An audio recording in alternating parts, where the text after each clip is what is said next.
കോയമ്പത്തൂരിലെ അതിഥി തൊഴിലാളികൾ താമസിക്കുന്ന വീട്ടിൽ അപ്രതീക്ഷിതമായി ഒരു അതിഥി എത്തി. ക്ഷണിക്കാതെ വന്ന അതിഥിയെ കണ്ട് എല്ലാവരും ഒന്ന് ഞെട്ടി. നമുക്ക് ആ കാഴ്ചകൾ ആദ്യം ഒന്ന് കാണാം.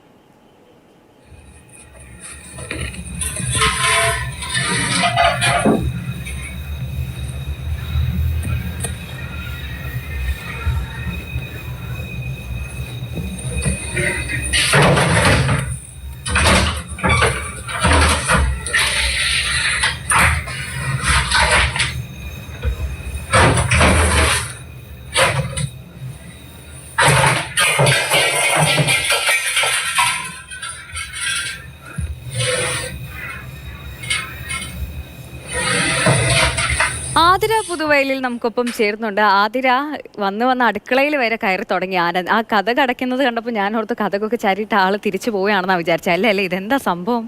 കോയമ്പത്തൂരിൽ കുറച്ച് അതിഥി തൊഴിലാളികൾ താമസിക്കുന്ന വീട്ടിൽ നിന്നുള്ള കാഴ്ചയാണ് നമ്മളീ കണ്ടത്.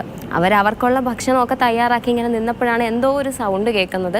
സൗണ്ട് കേട്ട് തിരിഞ്ഞ് നോക്കിയപ്പോൾ തന്നെ ആനയാണെന്ന് അവർക്ക് മനസ്സിലായി, കാട്ടാന. പെട്ടെന്ന് തന്നെ അവർ സ്റ്റൗ ഓഫ് ആക്കുന്നുണ്ട്.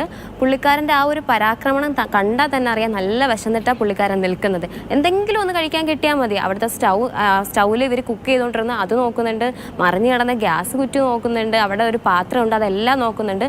ഈ ആന ഇങ്ങനെ കിടന്ന് പരാക്രമണം കാണിച്ചിട്ടായിരിക്കും അവർക്ക് മനസ്സിലായി നല്ല വിശന്നിട്ട് നിൽക്കുവാണെന്ന്. അപ്പോൾ പെട്ടെന്ന് അവരവിടെ കണ്ട ഒരു കവർ, അതിൽ അരിയായിരുന്നു, ആ കവർ എടുത്ത് ഇട്ട് കൊടുത്തു. പുള്ളിക്കാരൻ ആ അരി കിട്ടിയതും സമാധാനമായി പെട്ടെന്ന് തന്നെ അതെടുത്തിട്ട് അവിടുന്ന് പോവുകയാണ് ചെയ്തത്. വേറെ ആക്രമണങ്ങളോ ഒന്നുമില്ലായിരുന്നു. നല്ല വിശന്നിട്ട് വന്നൊരു ആനയായിരുന്നു. അതിനുള്ള ആഹാരം കിട്ടിയപ്പോൾ അത് അപ്പോഴേ അവിടുന്ന് പോവുകയാണ് ചെയ്തത്.